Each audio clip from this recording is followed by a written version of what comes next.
Okay, bismillahirrahmanirrahim. Assalamualaikum warahmatullahi wabarakatuh. Okay, kita sedang menunggu kita punya panelis hari ini. Dia akan bermula setiap live ini dalam pukul 3 petang. Okay, sementara kita nak tunggu ahli panel kita bersama dengan kita petang ni, saya minta semua yang ada ni sama-sama kita invite orang ramai untuk join, minta hantar invitation link, sharekan live petang ni kepada orang ramai. So sebab topik petang ni menarik, banyak perbincangan yang menarik yang kita nak kongsi hari ni, kita nak kupas. So harap boleh bagi manfaat kepada orang ramai.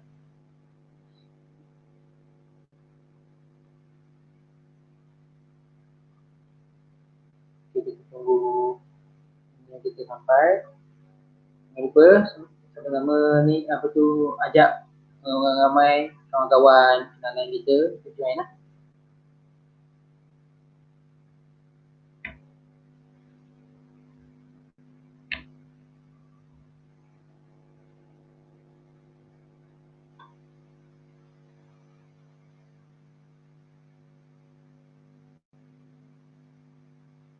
Selamat datang Puan Zarina.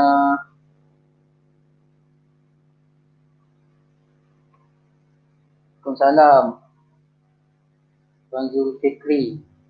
Jangan lupa ajak ramai-ramai join kita punya live sekarang ni. Sementara kita nak tunggu ahli panel kita datang, ambil kesempatan ni kita ajak ramai kawan-kawan kita dulu untuk join. Kita akan mula sekejap lagi pukul 3 kita akan mula.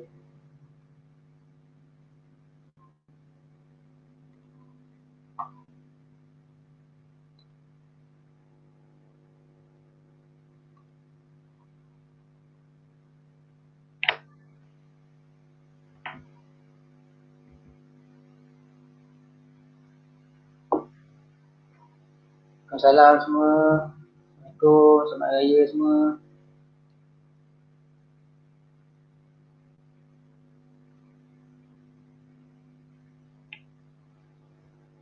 Dalam bahagian komen ni ada satu, kita pin postkan komen tu, ada link yang kita sediakan. Link tu nanti kita boleh semua boleh gunakan, boleh disediakan untuk yang nak dapatkan khidmat nasihat berkenaan perancangan pewarisan percuma hari ni. Hari ni kita buka offer percuma kepada orang ramai yang nak dapatkan khidmat nasihat percuma. Sebelum, kalau ikutkan kebiasaannya ada bayaran yang akan kita kenakan sebagai orang kata apa, untuk presentation fee lah. Tapi memandangkan hari ni kita buat forum, siapa yang ada persoalan peribadi, mungkin sensitif nak tanya dalam ruangan komen, boleh tekan link kat atas tu, boleh klikkan link yang kita bagi, kita postkan, dan boleh isi maklumat dalam tu dan isikan maklumat soalan yang nak ditanyakan. InsyaAllah pihak kami nanti akan hubungi anda untuk kita ni lah, kita bagi nasihat yang terbaik, insyaAllah.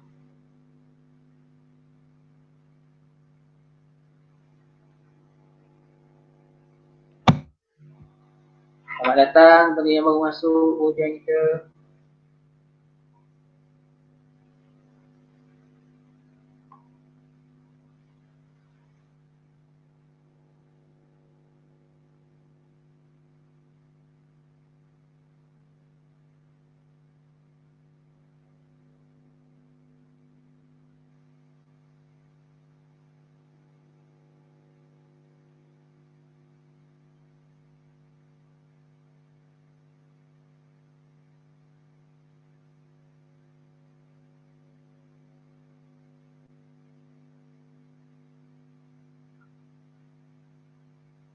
Sebelum kita bermula ni, banyak lagi masa untuk kita share, kita invite rakan-rakan kita, boleh tag kawan-kawan sama-sama kita join, sama-sama kita dengar perkongsian hari ini.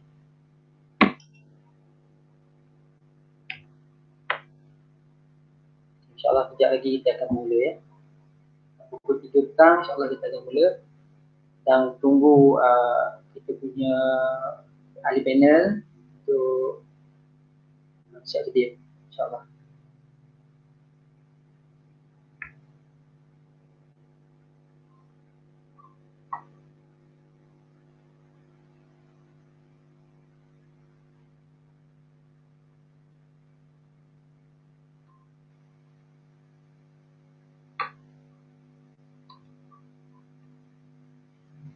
Selamat datang. Waalaikumsalam Puan Alina, Puan Baharudin, Puan Irina Nuhawa, Puan Nurul Kaisar.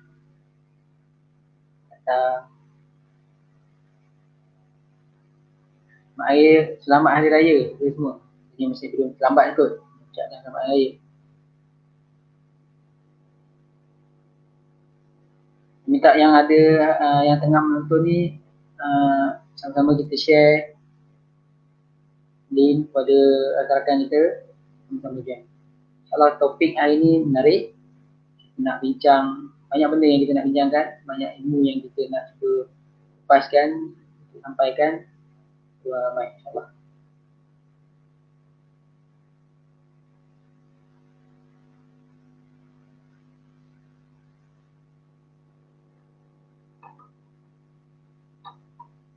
Ahli panel akan bersama kita kejap lagi. Semua sabar.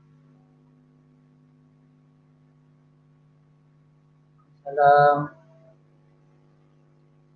Farouk.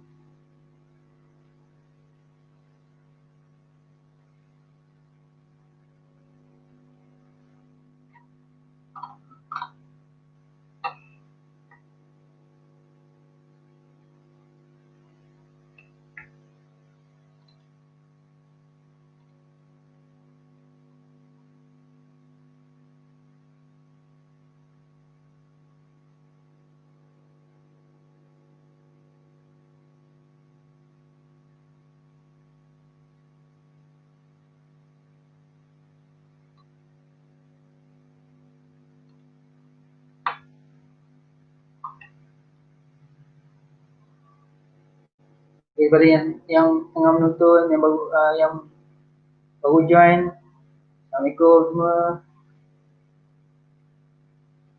Sihat apa khabar semua? Sihat?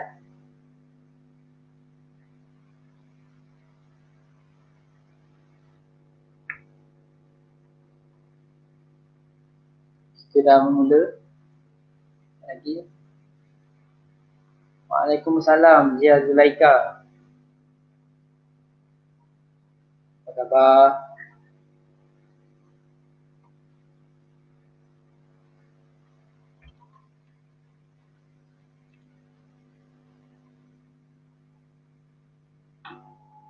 Ada masa lagi untuk share.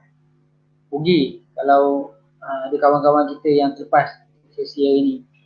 Banyak kongsian yang best kita nak kongsikan hari ini. InsyaAllah.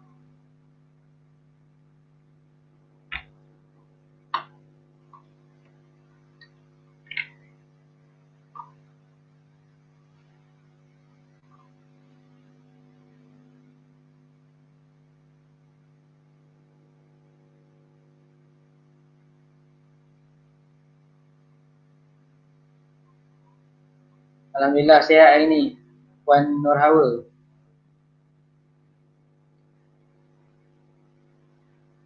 Yang ada yang dah join kita ni semua betul sekali lagi saya minta like, share, komen, share ramai-ramai. Kita dah nak mula sekejap lagi. Nak menunggu panel kita sedia.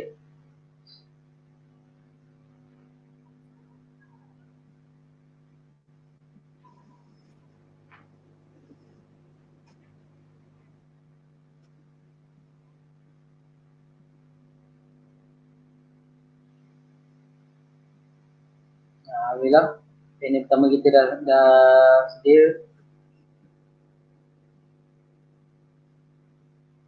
Panel kedua kita.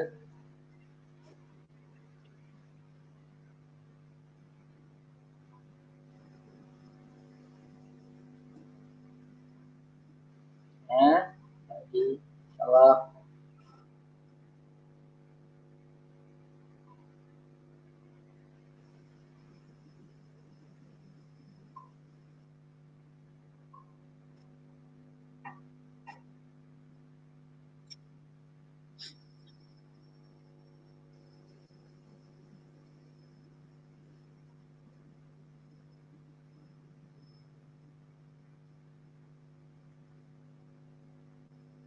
Boleh ya.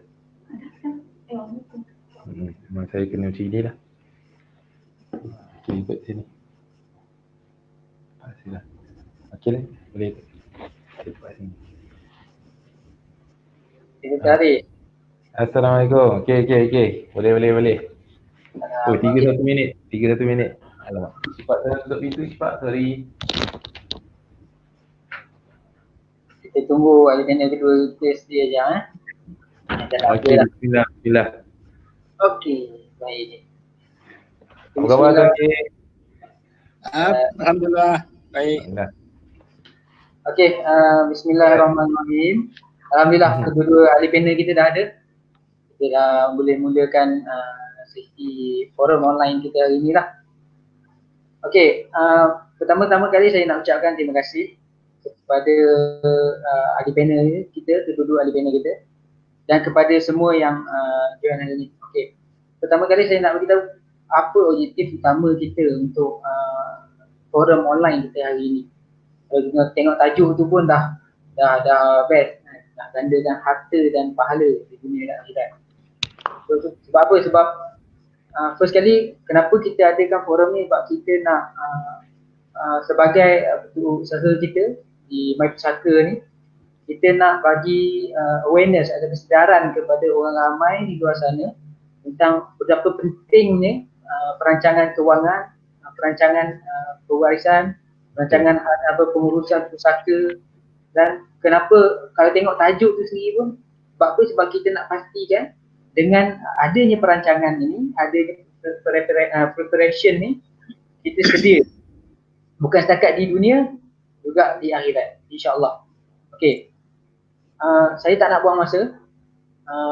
Saya nak first kali saya nak kenalkan apa tu barisan ahli panel kita hari ni lah. Okay, yang pertama saya ucapkan selamat datang kepada Tuan Kamarul Al-Rahman, yang mana beliau merupakan ketua pegawai eksekutif di Pusaka Kurs Sembilan Berhad ataupun My Pusaka. Selamat datang Tuan Kamarul. Terima kasih. Sihat lah hari ni, sihat? Alhamdulillah sihat. Muka pun sihat ni. Okey, yang kedua apa tu ahli panel kedua kita, Dr. Haris Abdul Malik, merupakan seorang syariah registered financial planner dan sekarang ini merupakan managing partner di AIC Partners. Selamat datang Dr. Selamat datang. Assalamualaikum. Terima kasih kerana jemput. Hari ni saya rasa teruja lah. Very honoured sebab share pentas dengan Tuan KA ni bukan senang. Tuan KA ni antara sifu-sifu awal yang saya belajar berkaitan kewangan ni. Yang memang banyak lah saya belajar daripada dia. Jadi bila duduk sepentas ni rasa macam seronoknya kan. Bila dia dapat ni kan. Bila dapat jemputan tu memang terima kasih lah My Pusaka kerana jemput. Sebenarnya saya sendiri pun perkara pertama yang saya bersyukur bila dapat event dapat jadi moderator dalam sesi ni pun saya seronok. Sebab saya bersama dengan dua orang sifu saya dalam dunia perancangan kewangan semua ni. Okey, saya nak jelaskan sikit macam mana forum kita akan berlangsung kepada orang ramai yang menonton hari ini bersama dengan kita. Okey, first kali kita akan adakan sesi soal jawab. di antara untuk ahli panel, dan kepada yang menonton siaran live kita online di platform media sosial kita, saya galakkan untuk like, untuk share kepada orang ramai di luar sana. Okey. Macam mana kalau ada sebarang persoalan, boleh tinggalkan di ruangan komen, dan nanti di akhir sesi utama insyaAllah mungkin kita akan jawab soalan-soalan yang ditinggalkan oleh tuan-tuan perempuan lah. Okey. Satu lagi yang saya nak tawarkan kepada orang yang menonton, orang ramai di luar sana, kita ada di bahagian komen, kita ada tinggalkan satu pin post. Yang mana pin post ni kita ada letakkan satu link. Boleh klik link tu kepada sesiapa yang nak dapatkan sesi nasihat berkenaan perancangan pewarisan secara percuma. Ini kita tawarkan secara percuma kepada orang ramai. Kebiasaannya untuk dapatkan consultation ni mesti ada yuran lah, consultation fee. Tapi disebabkan sesi hari ni saya nak tawarkan percuma kepada orang ramai. Okey. Dan yang kedua, saya nak tawarkan nota digital kepada orang ramai, yang mana nota ni insyaAllah dapat membantu bagi yang berminat. Boleh tinggalkan komen, saya nak nota. Mudah je, tinggalkan komen, saya nak nota. InsyaAllah pihak kami akan berurusan dengan anda lepas ini. Okey, saya tak nak lebih panjang lah. Ahli panel kita pun dah semangat nak share hari ni. Okey. First kali saya nak lontarkan soalan kepada CEO kita, My Pusaka, Tuan Kamarul. Ya, saya. Kita hari ni tajuk kita tu nak gandakan harta dan pahala di dunia dan akhirat. So, saya nak dapatkan ulasan sikit daripada Tuan Kamarul. Apa yang kita maksudkan dengan tajuk yang kita letakkan hari ni? Silakan. Okey. Bismillahirrahmanirrahim. Assalamualaikum warahmatullahi wabarakatuh. Memang tajuk ni menarik. Kalau kita lihat dalam Al-Quran, banyak peringatan-peringatan daripada Allah diberi dalam bentuk perbandingan. Okey, satu benda yang kita senang faham lah. Jadi saya nak kasih perbandingan yang mudah. Sebab sekarang pun kita punya PM pun, Tasib Muhyiddin Yassin pun kalau bercakap selalu kasih perbandingan pada benda-benda yang kita biasalah. Okey. Tentang kehidupan ni, hidup ni banyak persamaan dengan main bola. Kita boleh main bola saja-saja sekadar nak berpeluh, boleh. Tetapi kita juga boleh bermain bola untuk masuk pertandingan. Tapi kena seriuskanlah kalau kita nak masuk pertandingan.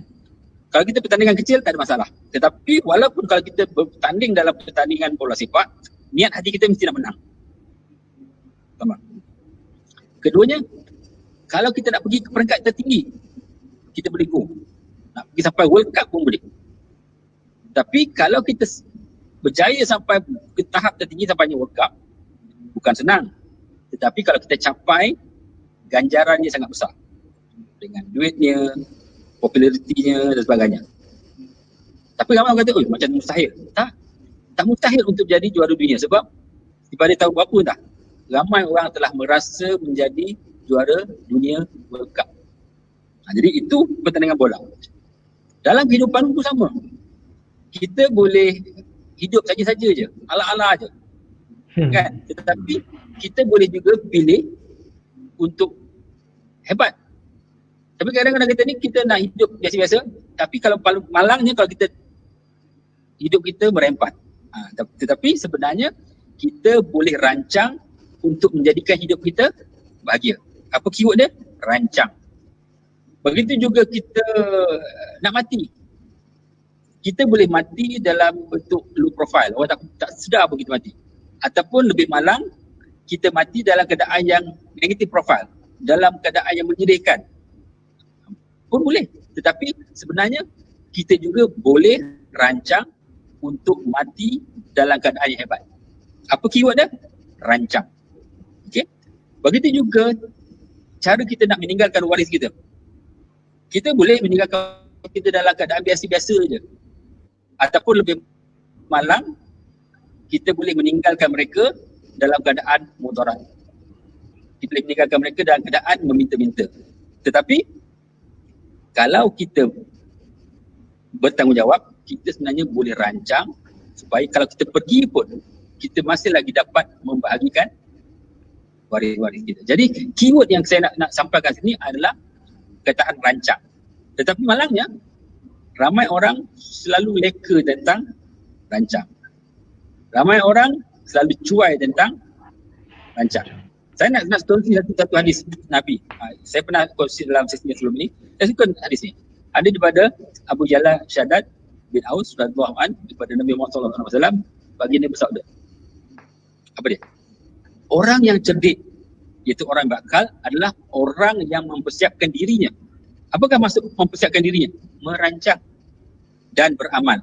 Untuk apa? Merancang dan beramal untuk apa? Untuk hari setelah kematian. Rasulullah sebut perancangan dulu dan beramal untuk apa? Untuk hari lepas kematian. Sedangkan orang yang lemah imannya adalah orang yang jiwanya mengikut hawa nafsu. Tak nak peduli, nak happy-happy je. Dan berangan-angan yang satu hari Allah akan mengampuni. Jadi inilah perkara yang paling penting dalam hidup kita. Kita boleh memilih. Boleh biasa-biasa boleh, mudarat boleh, merempat boleh, ataupun kita boleh menjadi hidup kita bahagia, kematian kita hebat, dan waris yang kita tinggalkan dalam keadaan yang baik. Jadi hari ini insyaAllah saya dengan Dr. Haris akan berkongsi beberapa tips, proses, strategi untuk apa? Untuk gandakan harta, gandakan pahala untuk di dunia dan juga di akhirat. Nah, itu pembuka kata lah ya. Saya tak ada patut-patut membuka kata ini. Okey. InsyaAllah. Terima kasih Tuan Kamaru. Okay, menarik. Sebab bila Tuan Kamaru kata berkenaan dengan pilihan tu, betul. Saya sangat setuju sebab last kali hidup manusia ni, apa pun yang kita nak buat, pilihan tu ada kat tangan kita. Kita merdeka, kita boleh pilih apa yang kita nak. Kalau kita nak berjaya, maksudnya kita kena buat something yang sebagai orang yang nak berjaya lah. Kalau kita nak hidup kita baik, kita mesti ada perancangan-perancangan yang boleh memastikan hidup kita ni terbaik. Okey. So saya nak, sebelum saya teruskan dengan sesi ni, saya nak minta kepada penonton-penonton kita ni, sebab saya tengok ramai yang join kita hari ni. Saya nak pastikan yang dalam komen kita ni dah mula ramai. So, saya tak nak yang baru join nanti terlepas poin-poin penting yang kita tengah sampaikan ni. Saya minta yang tengah ada dengan kita, yang dengar daripada awal, untuk listkan poin-poin penting daripada penulis-penulis kita, boleh letakkan dalam komen. So nanti orang ramai boleh tengok apa yang poin-poin penting yang dah disampaikan. Okey, terima kasih. Okey, seterusnya saya nak lontarkan soalan itu dulu kepada Dr. Haris. Betul? Yep. Dari perspektif sebagai seorang financial planner, okay, macam mana yang kita nak katakan yang kita ada buat something ataupun kita nak buat nak ambil pendekatan terbaik dalam kita nak merancang harta kita dan nak memastikan harta kita berganda semasa kita masih hidup. Okey, terima kasih Tuan Moderator, Tuan Husaini, yang saya hormati Tuan KA, panelis kita hari ini, dan juga guru yang saya hormati. Bismillah, wassalatu wassalamu ala Rasulillah. Macam mana dari segi sudut pandang seorang kira-kira dari segi sudut pandang seorang perancang kewangan, macam mana nak menggandakan harta ni semasa kita hidup. Kalau saya jawab tu daripada sudut pandang seorang perancang kewangan sahaja, dan kita akan bercerita cara kita nak menggandakan harta ni ada banyak cara dah semasa hidup saja dah kita boleh bincang. Macam dalam hidup ni banyak, nak boleh melabur, kita boleh ada sign up takaful, kita boleh sediakan macam-macam cara. Tetapi yang best ni, kalau kita ambil sudut perancangan kewangan Islamic wealth management, pengurusan harta secara Islam, dia punya time frame perancangan dia tu melangkaui daripada masa kita hidup. Saya selalu cakap pada klien saya, you nak melabur, kalau sesiapa nak melabur, sebab biasanya nak bila cakap nak menggandakan harta ni, orang akan masuk kepada topik pelaburan. Berapa banyak you boleh untung setiap tahun, kan? Berapa ganda you boleh, berapa cepat you boleh gandakan harta you, kan? Tetapi kalau nak menggandakan harta ni, modal yang utama, bukannya duit. Saya selalu cakap, kalau you ada duit saja tak cukup. You kena ada masa untuk melabur. Masa tu sebenarnya dia ada main capital, bukannya duit. Duit tu datang yang kedua. Kalau orang ada masa panjang untuk melabur, duit sikit, atau berbanding dengan orang yang ada duit banyak tapi masa dia pendek. Kalau diberi pilihan, saya akan ambil yang masa banyak tu untuk menggandakan duit yang sedikit. Sebab dengan kalau kita faham dalam melabur ni ada compounding effect. So compounding effect, the main factor dia ialah masa. Kita boleh tengok Warren Buffett. Warren Buffett jadi kaya bukan dalam 5 tahun, bukan dalam 10 tahun. Lebih 30 tahun baru jadi billionaire. Dan 30 tahun main game yang sama, investment disiplin yang sama, baru jadi billionaire. Dia perlu masa. Dan dia bermula, kita nak ramai orang tak tahu, dia bermula dengan net worth, umur dia 15 tahun. Net worth dia RM6,000, $6,000 sahaja. Bukannya dengan capital berjuta-juta jadi kaya dia, kan? Bukan. Very small net worth. Sebab tapi masa dia banyak. Umur dia sekarang dah nak dekat 90 tahun dia jadi billionaire. So masa tu penting. Tetapi yang best ni dalam sebagai bila kita tengok melalui sudut pandang Islam, masa kita tu tak ada batasan. Sampai kiamat lah. Walaupun kita hidup mungkin banyak umur 60 tahun tetapi dari sudut pandang Islam, harta tu masih boleh terus digandakan, bermanfaat, terus menjadi saham akhirat itu walaupun kita dah mati. Sampai kiamat nantilah baru benda tu berhenti. That's yang lagi penting. Sebab tu kalau kita faham rukun, sebab Islamic Wealth Management ni dia ada rukun, dia ada 6. Daripada macam mana nak mengenerate harta, generation, wealth generation, protection. Lepas tu kita nak accumulate, nak kumpul, lepas tu nak distribute, preserve dan purification. Akhirnya kita buat 6 rukun ni, harta kita tu bukan sahaja akan terus berganda semasa kita hidup. Kalau kita umur panjang, Alhamdulillah. Kalau kita umur pendek pun dia masih boleh. Dan lepas kita meninggal, tak tahu ni, mungkin kiamat lagi 200 tahun, 300 tahun. Tapi harta kita boleh terus berganda, memberi manfaat kepada bukan sahaja keluarga kita. Kita kena ingat, bila kalau harta kita terlalu banyak, tak cukup kalau kita sekadar fikir. Tapi in the end macam Tuan Kamarul cakap tadi, Tuan KA cakap tadi, apa yang kita rancangkan? Kalau kita rancang sekadar nak, kita niat kita tu nak happy-happy gitu-gitu je lah akhirnya. Tapi kalau kita ada impian yang besar, kita nak harta kita ni bukan saja boleh bermanfaat kepada kita, generasi kita, waris kita, tapi satu dunia boleh dapat manfaat daripada harta kita. InsyaAllah.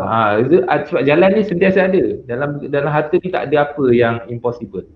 Itu yang best ni. Kalau kita merancang daripada cara kita mencari rezeki yang halal, kita protect harta kita dengan takaful, kita buat pelaburan yang halal, yang berstrategi, kemudian kita ada perancangan pewarisan, macam mana nak agihan nanti. Dalam peagihan ni ada dua dalam pewarisan ni, peagihan dan preservation. Kita nak kekalkan harta tu. Dan dalam pengekalan harta tu sebenarnya, lepas kita meninggal pun harta tu akan beranak lagi. Mungkin kita akan sentuh lagi duit takaful. Kalau kita tinggalkan 1 juta, tapi akhirnya waris kita mungkin dapat 2 juta. Kita sign up takaful tu 1 juta je. Tetapi disebabkan planning yang betul, long term, apa yang waris kita dapat mungkin hampir 2 juta, mungkin lebih. Tapi melalui perancangan, kena cuma konsult dengan pakar lain lah. Kalau konsult dengan Tuan KA ni dapatnya lain lah. Jadi mungkin tadi dan akhirnya purification, jangan lupa purification, zakat, kena sucikan harta tu. So dengan penyucian ni datang keberkatan, lagilah berlipat kali ganda harta yang kita tinggalkan. Sebab akhirnya harta yang banyak ni berbanding harta sedikit, harta sedikit ni lagi dekat dengan kekufuran. Itu yang kita takut tu sebenarnya. Sebab Nabi dia bila doa minta jauh daripada kufur, dia gandingkan kekufuran tu dengan kefakiran. Dia tak gandingkan ya Allah selamatkan aku daripada kekufuran ni dan juga daripada harta yang terlalu banyak menjadi fitnah. Tak, dia ganding kufur tu dengan fakir. So, kalau harta sedikit ni menjauhkan kita daripada Tuhan berbanding dengan kalau kita ada harta banyak. InsyaAllah tu je saya nak cover round pertama. Baik. Terima kasih Tuan Arif. Menarik. Satu round pertama kita dah dapat banyak info macam mana kita, sebab kita saya orang kita, orang Islam, orang Melayu kita pun kebanyakan kita di Malaysia ni, bila kita cakap pasal ada harta banyak, kita takut. Macam tabu, macam benda tu janganlah. Betul. Dia macam, tapi kalau kita ada satu planning yang cantik, kita faham, kita ada ilmu, dan kita kalau tak ada pun kita nak bertanya, benda tu bukan setakat benda dia tak merosakkan kita, tapi menambah pahala kita.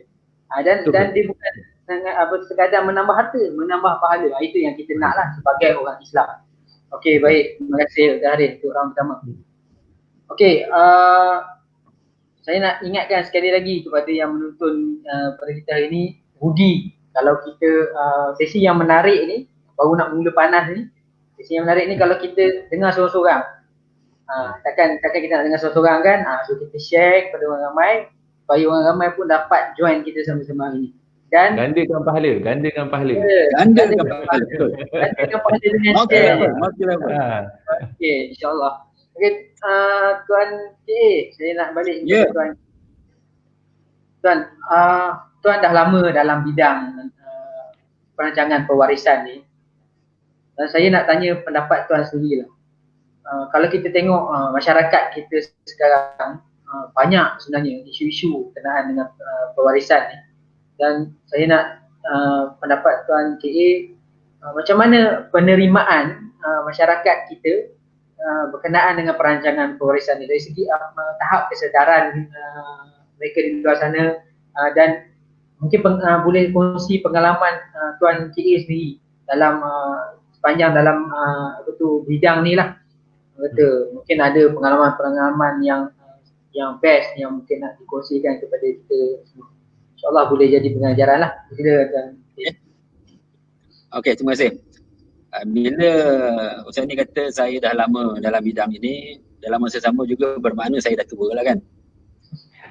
Okey.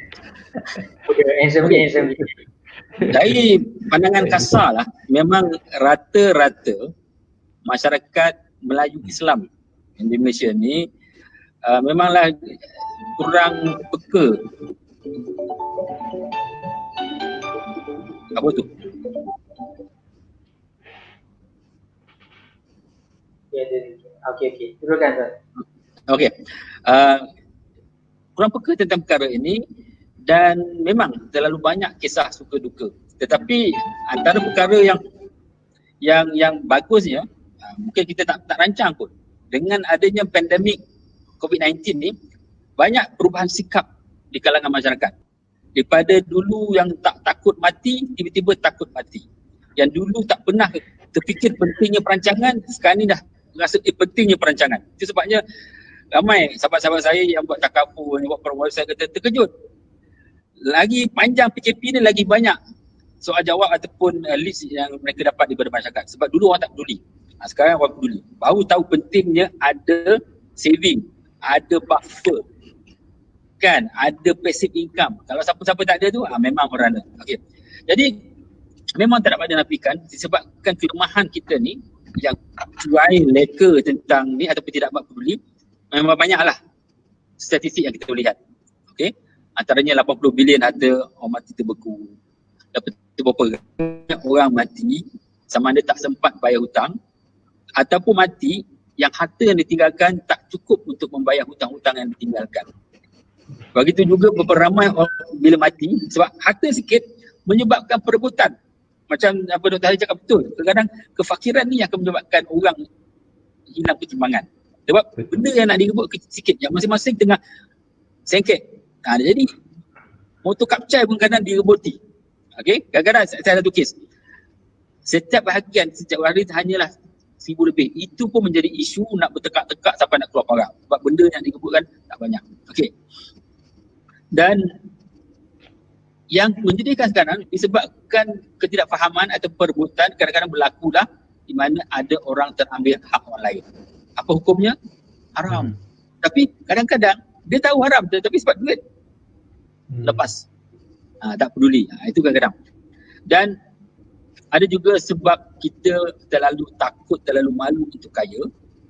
Kita takut ataupun terlalu kedekut untuk buat perancangan. Akhirnya apabila meninggal dunia, kita meninggalkan waris-waris kita dalam keadaan yang mudarat. Jadi perkara ni satu perkara kita kena faham, jangan tunggu sampai tua baru nak merancang. Jangan tunggu sampai kaya baru nak buat planning. Benda ni boleh berlaku pada siapa saja. Dan kadang-kadang kita nampak orang tu nampak macam hebat tu. Kerjaya dia bagus. Tetapi sebab dia cuai dalam perancangan, kadang-kadang kesudahannya tidak cantik. Saya nak kasih satu contoh ni, kisah benar tentang seorang hamba Allah ni, tak arwah pun. Semasa hidupnya, dia pandangan kasar dia macam dia hebat lah. Dia kerja dengan syarikat oil and gas, engineer, gaji puluhan ribu dan sebagainya. Tetapi bila hidup dia gaji tinggi, gaya hidup pun mewah selalu dan sebagainya. Dan sebab dia selalu travel, menyebabkan dia pun kurang peka untuk membeli harta. Dia sibuk menyewa rumah-rumah yang mahal, tak maintain apa kehidupan yang mewah, tinggalkan dia tidak ada banyak tabungan. Yang ada tabungan hanya EPF saja. Duit lain semua habis. Dia beli barang-barang mewah dan sebagainya.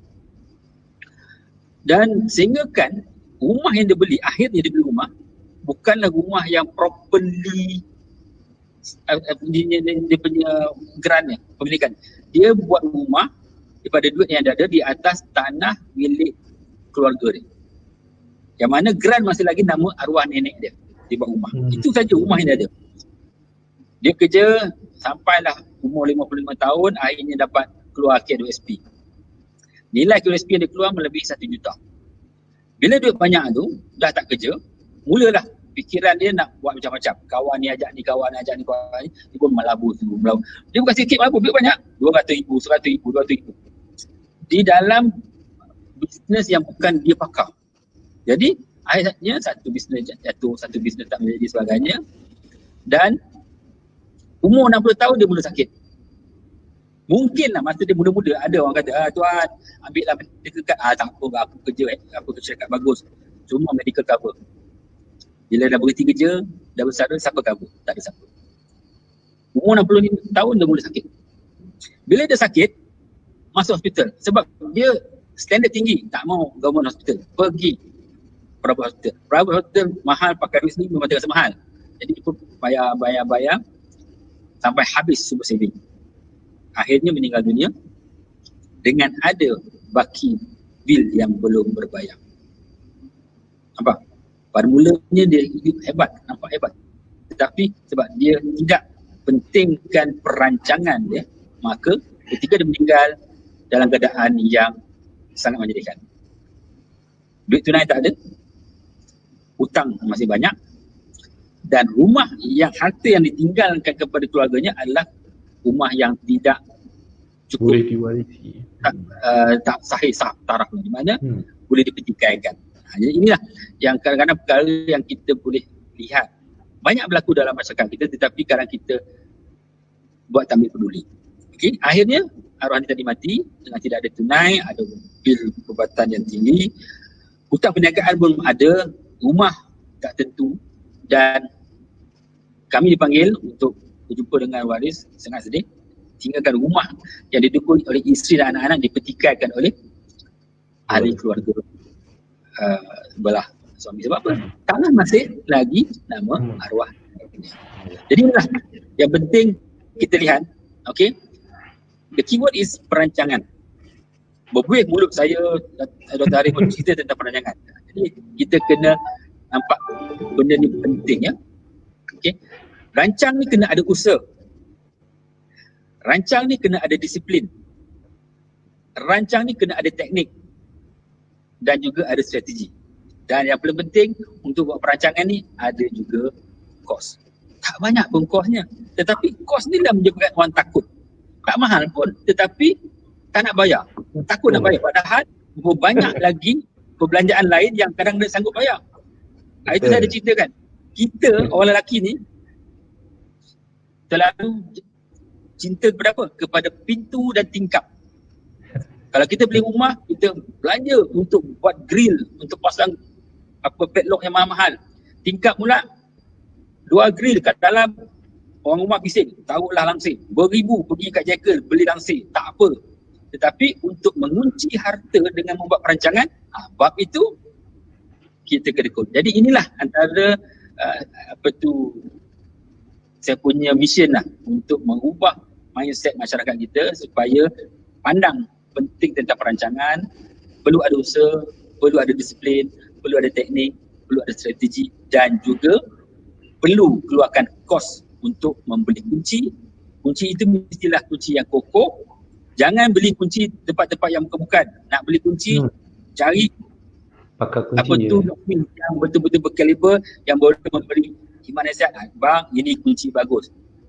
Okay, kadang kita beli kunci mahal dengan siapa-siapa tepi jalan, pasang nampaknya besar tapi ketuk tepi pecah. Jadi sangat penting kena ada usaha, ada disiplin, ada teknik, ada strategi dan keluarlah sedikit duit untuk buat perancangan. Saya nak ceritakan apa kisah-kisah sedih banyak, kisah-kisah happy banyak. Tapi nanti kalau nak dengar lebih, bolehlah jumpa kami, buat berjanji untuk bercerita dengan lebih lanjut. Okey? Itu saja. Okay, terima kasih Tuan Kamarul. Banyak kongsian pada orang lama dalam bidang ni kan. Banyak pengalaman yang dah ada. Masih nampak sihat lagi tu. Bertenaga, handsome lagi, dia okey lah. Umur umur tu, age is just a number. Just a number.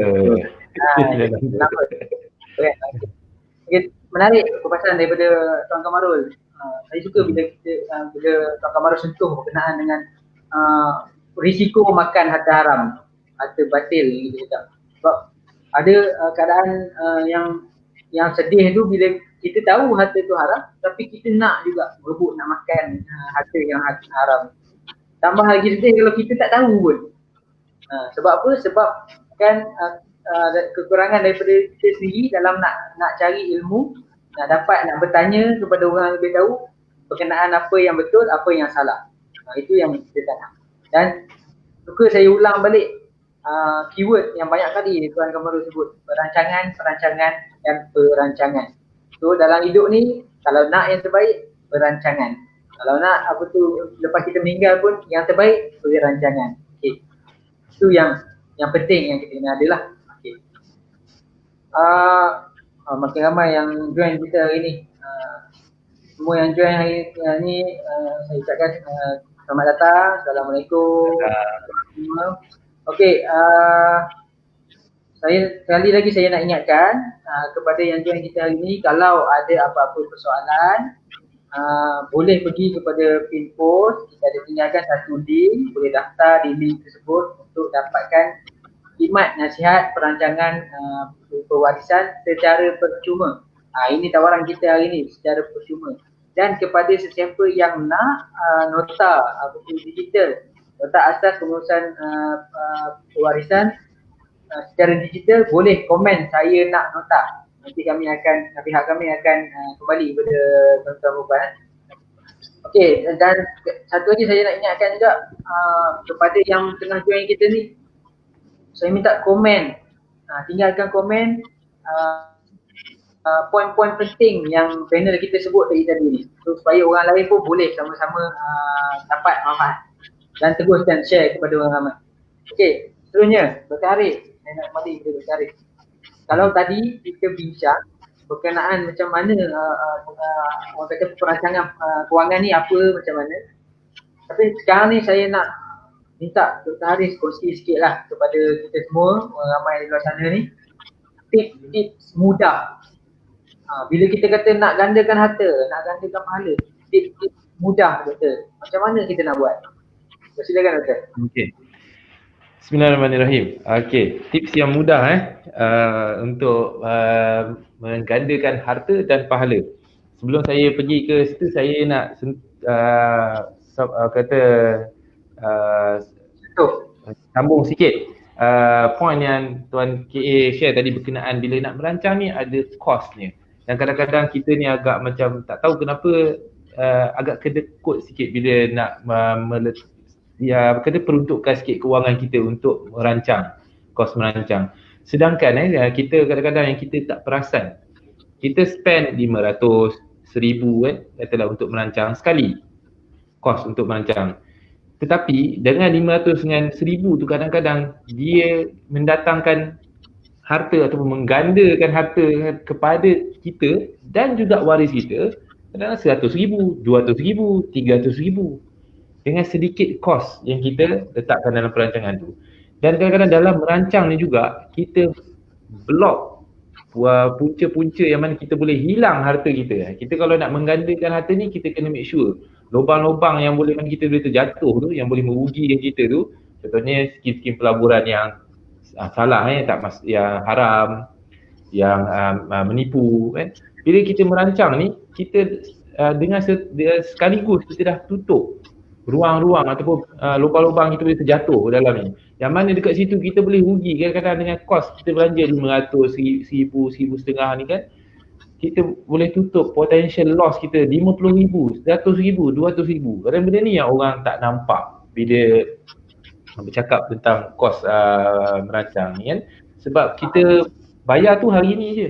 Tetapi dia punya benefit itu untuk dari sekarang ni sampai 10, 15 tahun. In fact sampai lepas kita meninggal dunia nanti. So dari segi tips mudah ni saya nak kongsi kalau nak menggandakan harta dululah menggandakan harta dulu dia sebenarnya kena bermula nak kata mudah tu semua ni tak mudah ni dia tapi kalau yang nombor satu ni settle semua tips yang lain ni mudah. Iaitu dia kena bermula dekat mindset. Kita kena betulkan mindset. Kalau kita nak menggandakan harta, kita kena ada mindset orang kaya. Walaupun katalah belum kaya lagi. Belum jadi jutawan, belum jadi multi millionaire ataupun billionaire lagi. Kita baru nak bermula. Tetapi orang yang kaya sekarang ni mereka bermula dengan apa? Dengan mindset orang kaya. Mindset orang kaya. Ini yang kita kena ada dululah Mindset orang kaya ni apa? Orang kaya ni dia tak suka dia positif dia tak suka benda negatif. Benda negatif menolak rezeki. Mindset tu dia tak suka bagi alasan. Tak suka bagi alasan, dia tak suka delay, tak suka tunggu. Dia kalau boleh ada sentiasa nak buat sesuatu yang baru. Tak suka kata tidak. Benda ni dia tak boleh. Contohnya kalau pagi ni saya ada share sikit dengan saya punya team bila kita contohnya team saya yang dalam ni kadang-kadang dia kena dia kena be present dekat social media. Kalau orang miskin bila kata you kena strategi contohnya nanti saya akan sharekan tips you kena melabur sekian. Kalau orang mindset orang miskin dia akan jawab, dia kata saya tak pandai lah melabur ni, saya tak faham benda melabur. Itu mindset orang miskin. Tapi kalau mindset orang kaya, dia tahu saya tak faham, saya tak tahu melabur. Dia punya respon apa? Macam mana saya nak faham lebih pasal pelaburan. Kalau macam tadi saya you kena tulis banyak sikit kat social media. Kalau kalau mindset orang miskin saya tak pandai mula lah. Saya tak ada idea. Nampak Tapi orang kaya, kenapa orang tu akhirnya jadi kaya? Dia kata, macam mana saya nak belajar supaya saya boleh menulis? Siapa boleh tolong saya? Siapa boleh tunjuk? Itu yang kena ubah dulu. Kalau saya bagi 100 tips pun, saya bagi tempat-tempat pelaburan yang boleh berganda pun, kalau mindset tu masih miskin, tuan-tuan dan puan minta maaf akan kekal miskin sampailah ke generasi. Sebab apa? Mindset ni tuan-tuan, na'udzubillah mindset ni selalunya tuan-tuan dan puan akan wariskan kepada keturunan. Cara fikir tuan-tuan dan puan ni anak-anak akan ikut. Dan anak-anak tuan-tuan akan ajar pada cucu tuan-tuan. Satu keturunan miskin. Sebab tu ubah di sini dulu. Itu yang pertama. Yang keduanya macam tadi juga kita nak menggandakan harta ni dengan segera, persiapan dengan segera takaful. Takaful sangat penting. takaful ni sistem dalam Islam yang disediakan. Kita nak benda yang kita mungkin perlukan 20-30 tahun untuk generate, kita boleh wujudkan dalam tempoh sebulan ni dah boleh siap benda tu.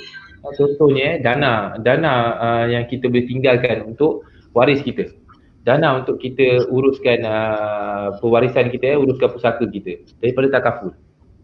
Benda ni kadang-kadang kita nak wujudkan dana tu, kalau kita nak kumpul duit sendiri mungkin 20-30 tahun baru siap, dan kita belum tentu jamin kita boleh hidup 20 ke 30 tahun yang akan datang. Tapi dengan takaful dalam tempoh sebulan semua boleh, everything will be in place.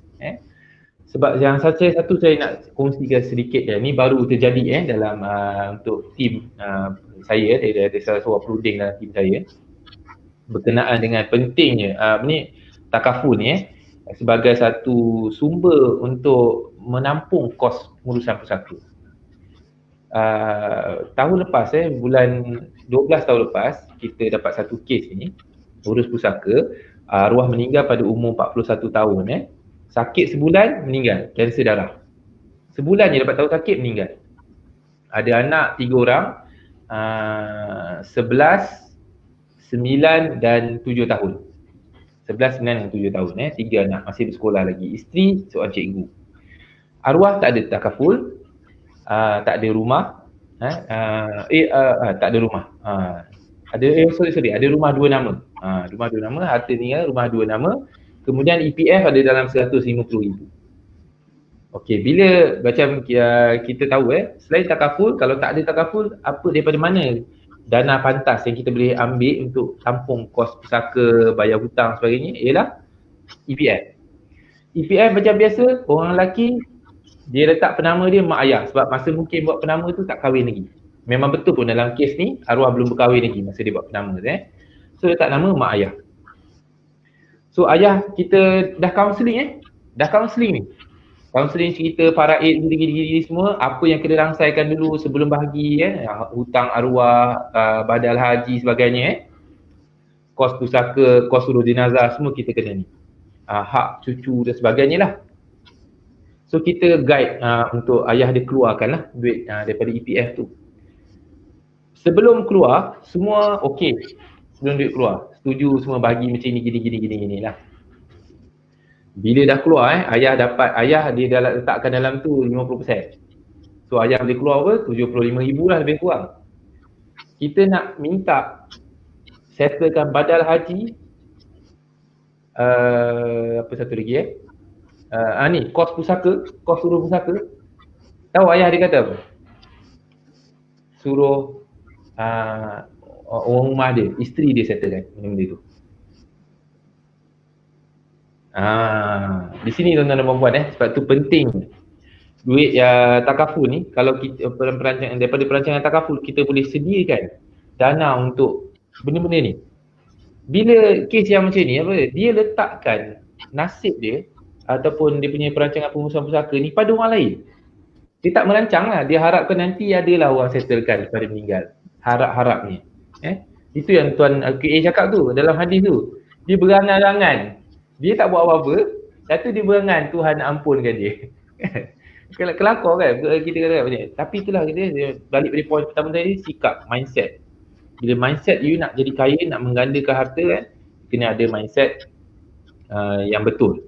Dan baru kita pergi kepada takaful cara paling cepat. Dan bila nak melabur ni, banyak sumber pelaburan, pilih yang halal. Banyak tempat nak melabur, pilih yang halal. Dan nak melabur ni tak perlu banyak-banyak pelaburan. You perlu tahu 1 ataupun 2 jenis pelaburan, you master the investment. Kena tahu selok-belok apa benda pelaburan ni, macam mana dia mendatangkan keuntungan dan sebagainya. Kena faham dia punya technicalities tu. Yang you guna itu saja sudah cukup untuk kita ni. Dan yang terakhir, kalau kita nak pastikan harta yang kita kumpul, harta yang kita bakal tinggalkan ni terus, bukan hangus Lepas kita meninggal, habis. Dia jadi punca fitnah, dia tidak menyelesaikan masalah, dia tidak mendatangkan saham akhirat Kena ada perancangan pewarisan. Apa yang kita tinggalkan dalam bentuk takaful, apa yang kita kumpulkan melalui usaha kerja kita, pelaburan kita, mesti ada perancangan pewarisan yang solid. Dan barulah harta tu yang kita tinggalkan tu, lepas kita meninggal pun dia terus beranak dan memberi manfaat pada orang lain. bayangkan kerugian tuan-tuan, kita spend umur kita 30 tahun bekerja, kerugian yang besar. Kita kumpul harta yang banyak, tinggalkan pampasan takaful berjuta-juta, harta berjuta-juta, tetapi harta tu dia tak ada manfaat langsung kat kita kat akhirat. Tuan-tuan bayangkan betapa ruginya kita. Padahal kan kita hidup lagi lama kan, kita ada 30 tahun tu untuk merancang, dia tak buat apa-apa. Dia ada 30 tahun, Allah bagi masa untuk merancang. Berapa orang, berapa posting tuan pernah scroll berkenaan merancang, tapi tuan abaikan. Kita abaikan, kita nanti dah. Berapa video yang orang pernah send, orang pernah hantar poster, tapi kita nanti dulu. Jadi kita tak nak jadi macam ni tuan-tuan puan. Segala-galanya bermula daripada mindset. Kita kena ada mindset, kalau kita nak menggandakan harta, kita kena ada mindset orang kaya. Dengan mindset orang miskin, mustahil. Mustahil harta kita berganda, mustahil pahala kita pun berganda. Okey. Itu dulu untuk ni. Kita balik pada tuan saya ni. Baik, betul. Terima kasih. Menarik perkongsian daripada Dr. Haris tadi. Bila saya bila Dr. Haris cakap mindset orang kaya. Dia sebut mindset orang kaya. Dia tak semestinya kita kaya. Tapi ada mindset orang kaya yang penting. Dulu. Ini penting. Ada dulu mindset orang kaya. Tak perlu jadi kaya baru nak ada mindset orang kaya. Itu sangat menarik. Dan dia dah ada tip yang daripada Dr. Haris. Banyak benda yang kita boleh buat untuk kita pastikan harta kita boleh digandakan. Paling mudah dengan takaful. Selalu saya suka nak kongsi pengajaran daripada sepupu saya lah Tuan Ki. Banyak sekali dia ulang kepada saya. Orang luar, orang Yahudi misalnya, bila dengan kematian tu dapat melahirkan jutawan yang lain. Jutawan, ya. Setiap kematian melahirkan jutawan. So benda tu yang suka kita nak kongsikan kepada orang kita untuk pastikan bila kita meninggal, bukan sahaja kita tinggalkan waris-waris ni dengan orang kata dengan keadaan yang tak baik, tapi kita tinggalkan dalam keadaan yang sangat-sangat orang kata membahagiakan, boleh menggembirakan diorang. So tak ada berlaku isu-isu macam yang Dr. Haris kongsikan tadilah. Okey. Kalau saya tengok sekarang, kita nak pergi kepada soalan seterusnya lah kepada Tuan Kamarul. Dr. Haris tadi kongsikan berkenaan dengan bila kita ada takaful, kita ada potensi untuk ada duit ataupun ada aset yang lebih. Kalau mungkin masa kita meninggal dalam akaun kita tak ada banyak pun, tapi disebabkan kita pernah ada takaful, kita pernah subscribe kepada takaful, kan? Bila kita meninggal, mungkin daripada takaful tu berjuta-juta ada yang ada yang kita dapat yang ditinggalkan kepada waris kita. Dan dalam dunia perancangan warisan ni, banyakkan kita selalu kita dengar wasiat, hibah. So, saya nak tanya Tuan Cik lah, adakah dengan wasiat atau hibah ni saja cukup untuk kita buat perancangan bila kita melibatkan orang kata high net worth punya aset lah kepada orang-orang yang mungkin ada tinggalkan harta yang bernilai jutaan ringgit lah, 5 juta, 6 juta. Dan kalau kita tengok pun sekarang ramai dah individu yang di kalangan kita, orang Islam kita pun yang memang dalam kalangan yang ada orang kata pulangan, ada harta sepanan aset yang banyak. So ada tak satu instrumen ataupun apapun instrumen dari segi perancangan pewarisan ni yang sangat-sangat sesuai untuk orang-orang yang berada dalam kategori high net worth? Silakan Tuan. Okey, terima kasih. Sebelum saya sentuh perkara tu, jangan terperanjat kalau saya katakan ketika ini di Malaysia dah ramai orang kaya. Okay. Mungkin dia dengar cerita Dr. Haris, semua ada mindset orang kaya, ramai jadi kaya. Okay. Dia ada 3 jenis orang kaya di Malaysia ni. Pertama, masih di tahap mindset je. Belum kaya lagi, dia mindset je. Kedua, dia buat perancangan, nanti kalau dia mati dia kaya. Sebab pampasan dia ada 500,000, 1 juta, 2 juta sebagainya. Kadang-kadang ada yang hebat tu, masuk dalam satu family, dia boleh createkan 7 juta punya tabung legacy kalau mati. Itu mati kaya lah, masa hidup dia biasa-biasa je. Tapi ada juga yang betul-betul kaya, masa hidup ni memang dah ada rumah berpuluh biji, duit juta-juta dan sebagainya. Jadi bila kita kaya ni, selain pada mindset, kita juga kena pastikan benda yang kita ada, kita pakai pun berbeza. Saya kasi andaian lah.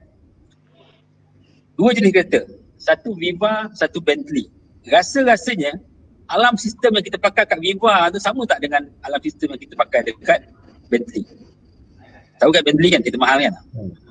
Pada hari tahulah dia nak beli tu. Berbeza. Bagi tu juga, pintu kepada satu villa mewah dengan pintu flat PPRT, tombol ni pun berbeza. Sebab apa? Nilainya berbeza. Okey? Jadi itulah. Tak kisahlah harta ni, apa bentuk pun, berapa nilai pun, mesti pasang kunci. Mesti pasang kunci. Jangan kata, apa nilai harta tak ada, tak pasang kunci. Kena pasang kunci. Tetapi, apabila harta yang kita ada tu lebih banyak, jenis-jenisnya lebih kompleks dan rumit, dan bila dah banyak tu, maka orang yang akan beria-ia nak dapatkan harta pun lebih ramai dan lebih bersemangat. Maka kunci yang kita perlu ada, perancangan yang kita perlu ada, perlulah up sikit daripada biasa-biasa. Okey, jadi hari ini saya nak ceritakan tentang 2 instrumen yang jarang dikatakan orang, ramai orang tak tahu. Padahal ini adalah instrumen yang bagus untuk apa? Untuk orang yang sama ada akan mati dengan nilai harta yang besar. Sebab apa? Dia dengar cakap Dr. Haris, dia ambil takaful 2 juta. Bila mati, dia dapat 2 juta. Padahal masa hidup tak pernah pun ada saving dia melebihi 100,000. Tapi bila mati, dia ada 2 juta. Ataupun orang yang masa hidupnya dia berusaha dan sebagainya, dia dah ada syarikat, ada rumah bernilai berjuta-juta dan duit berjuta, perlu menyediakan kunci yang lebih baik. Okay. Instrumen pertama yang saya nak katakan adalah takaful trust. Okay. Berbeza dengan apa yang kefahaman orang, bila ada duit sikit, ambil polisi takaful. Baik bila meninggal ada duit. Dan kalau dia mengelakkan daripada faraid, dia selalu macam mengelak faraid, maka dia pun buat hibah. Dia buat hibah pada saya ni. Dia hanya membuat takaful hibah. Dia punya konsep dah, okay, saya dengan ini menghibahkan. Jadi bila meninggal dunia, pampasan itu terkeluar pada pusaka milik orang itu. Tetapi dia punya pesanan simple je. Saya beli pampasan pada dia. Mungkin hasrat kita, duit yang kita akan tinggalkan 300,000, 400,000, macam masa hasrat kita. Kita kata nak sedekah sikit lah, nak bagi pada mak kita lah, nak siapkan tabungan untuk pembelajaran anak kita lah, sebagainya, macam-macam. Tetapi dengan takaful hibah saja, tak ada, tak jelas. Jadi sekiranya kita meninggalkan pampasan yang tinggi apabila kita meninggal dunia, dan kita nak memanfaatkan pampasan, contoh kita meninggal dunia ada 1 juta, 2 juta sebagainya, ada satu instrumen yang lebih berkesan dinamakan takaful trust. Maksudnya apa? Kita ambil lah polisi dengan notaris, sebenarnya 5,000 ke 1 juta, tapi jangan buat takaful hibah saja. Buatlah satu akaun dinamakan akaun trust dengan syarikat trustee, dan assign lah pampasan itu kepada syarikat trustee, dan kita boleh nyatakan klausa-klausa yang sesuai. Contohnya, meninggal aku dapat 1 juta ni, tolong bayar hutang dulu. Meninggal aku 100,000, tolong sedekahkan. Meninggal aku nanti tolong simpankan 200,000 untuk anak aku punya pelajaran. Aku ada anak OKU, tolong jaga ni. Tapi abang sulung dia akan jadi pentadbir, boleh ambil duit ni. Lebih kompleks. Dan inilah sebenarnya ramai orang tidak faham. Saya takkan sempat cerita tentang takaful trust secara mendalam, tapi apa yang saya katakan adalah ada satu konsep dinamakan takaful trust. Kalau kita berkemampuan untuk mengambil polisi takaful melebihi 500,000, sangat penting consider solusi ini. Hubungi kami, daftar untuk sesi kaunseling tadi, supaya kita dapat tahu lebih lanjut, tengok macam mana kesesuaian untuk kita menggunakan takaful trust supaya apa? Hasil pampasan ini akan ditakbir dengan lebih teratur dan boleh memberi manfaat yang berpanjangan.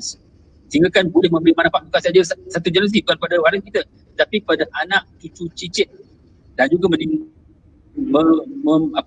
mewujudkan saham akhirat yang panjangan yang pastikan kita sejahtera di sana. Itu pertama dinamakan takaful trust. Kalau nak tahu lebih lanjut, hubungi sesi kaunseling. Yang keduanya untuk orang-orang kaya, apa dinamakan private trust. Okay. Berbeza dengan wasiat, wasiat hanyalah untuk menyatakan hasrat untuk sedekah ataupun kepada pewaris tidak melebihi 1/3. Hibah, dokumen hibah adalah untuk mengatakan kekayaan harta kepada orang ini.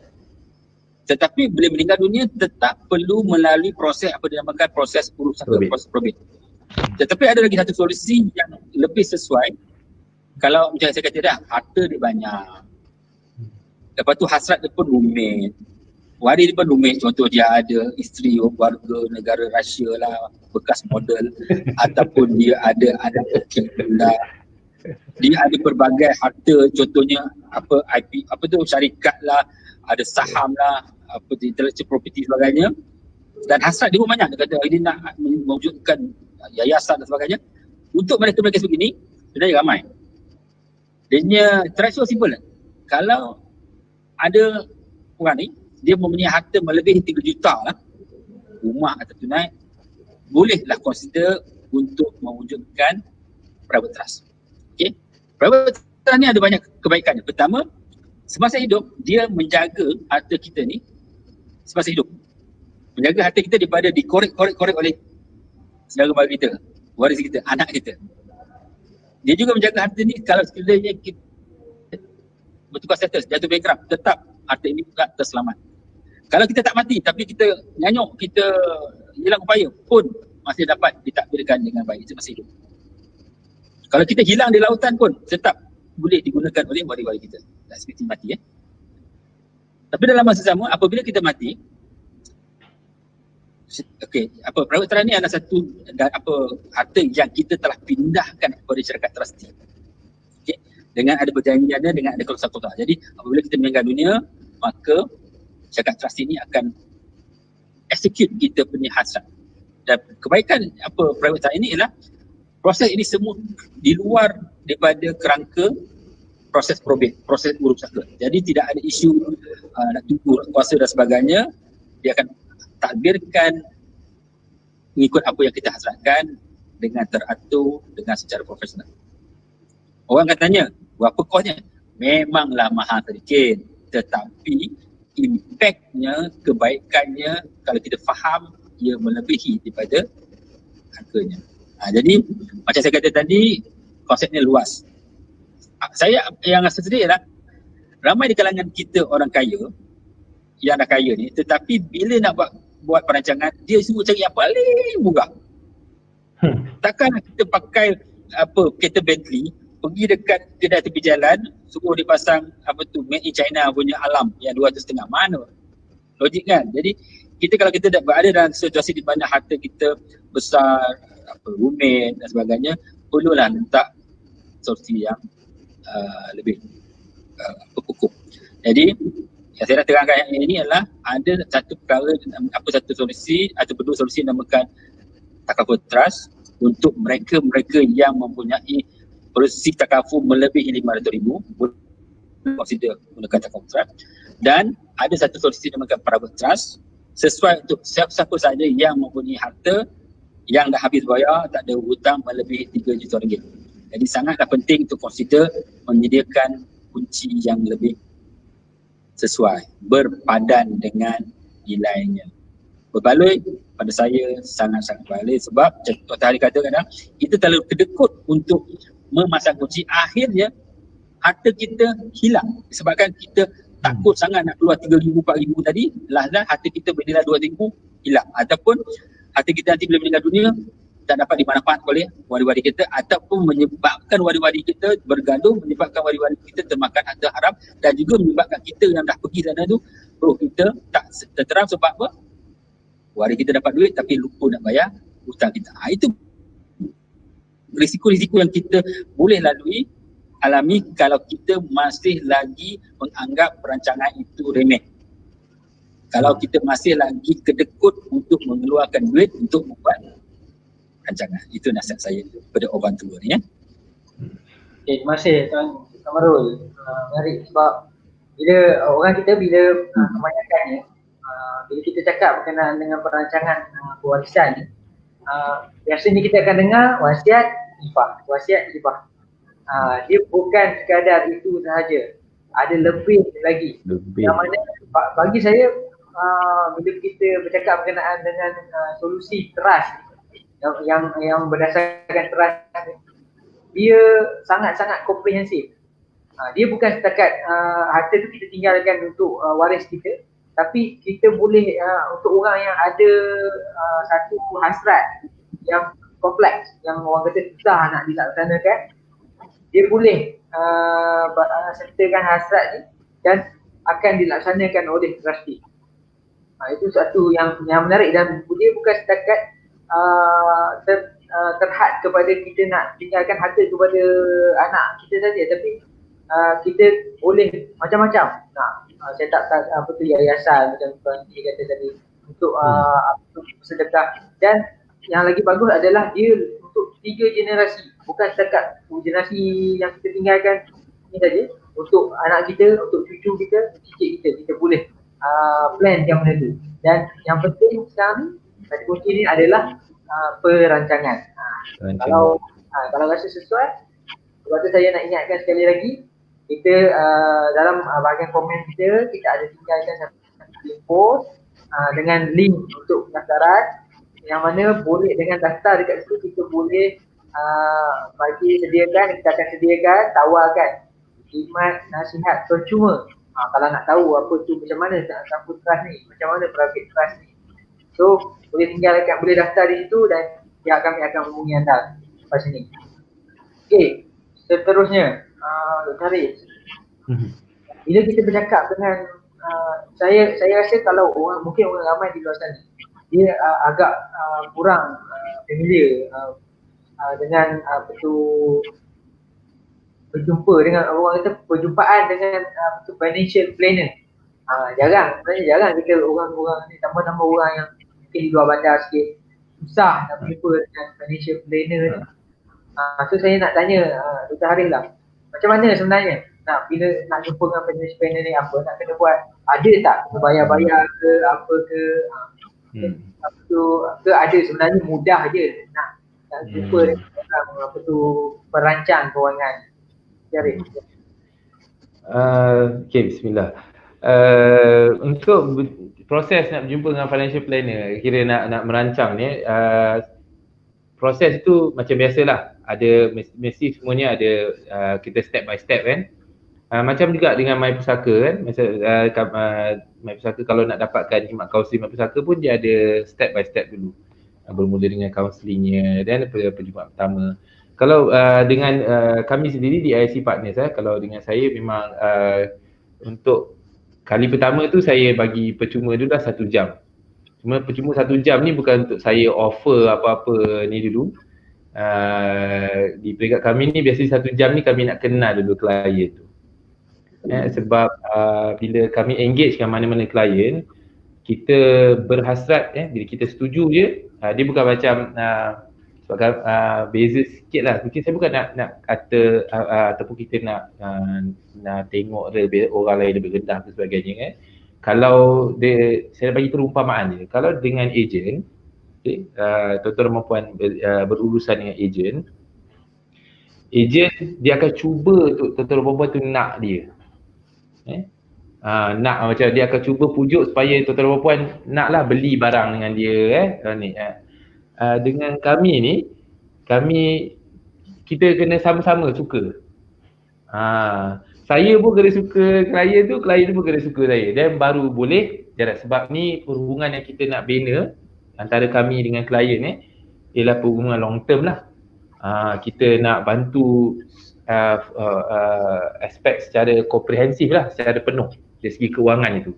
Kita nak bantu dia untuk capai sesuatu yang mungkin sebelum dia jumpa dengan kita dia rasa benda tu mustahil, tapi sebenarnya dia berpotensi untuk buat benda tu.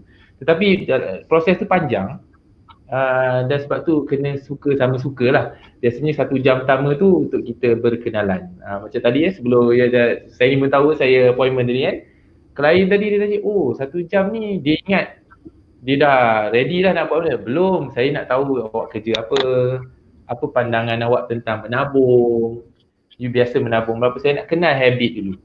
Biasa berbelanja macam mana, sebab kalau sebab saya tak ada kepakaran nak tukar mindset. Kalau mindset terlalu jauh pun kadang-kadang kita susah nak guide kan. Kalau macam dia terlalu ni kan, jenis terlalu mentality skim cepat kaya tu terlalu pekat.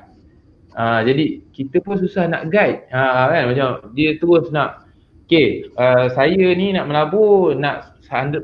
Pernah memang pernah orang datang saya nak tuan bantu saya nak menabur 100% return dalam setahun. Dia kan sebab dia tengok saya pernah post pasal saham sikit ini kan, dia kata saya nak ni. Oh, saya tak ada buat servis macam tu kan. Kalau nak jamin 100% ni untung kan, saya tak buat lah benda-benda macam tu. Kita nak buat, kita nak bina macam nak rancang macam yang kita bincang daripada awal tadi, supaya harta kita ni dia bukan saja boleh berganda semasa kita hidup, tetapi dia boleh terus berganda selepas kita meninggal. Dan dia yang paling penting harta kita dah usahakan ni, dia tidak terpisah dengan akhirat kita. Dia jadi sumber pahala.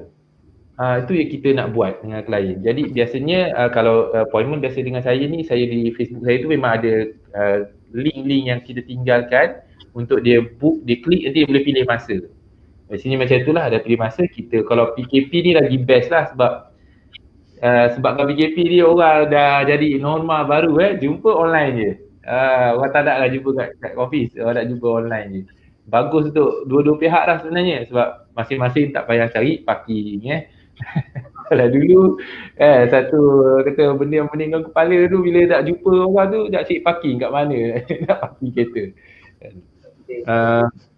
Itu mudah je. Dari segi kos lah, tu kita patah balik kos macam tadi Tuan KA ada share berkenaan takaful trust private trust. Of course ada you have to bear a certain amount of cost. Mesti kena bayar lah. Tetapi tuan-tuan tahu tak, yang takaful trust tu, tuan-tuan dan puan mungkin spend 2,000, 2,500, 3,000 untuk set up benda tu. Tetapi takaful yang contohnya takaful kita ambil 1 million, kita bukan saja boleh spread 1 million tu expand dia jadi 1.2, 1.3 million, 1.5 million. Ada kemungkinan dengan ikutlah nanti perancangan macam ni. Nombor satu, boleh gandakan. You bayar takaful 1 juta je, tapi anak bini you dapat nanti 1.2 juta, 1.3 juta, 1.5 juta mungkin. You bayar 3,000, dapat extra 500,000.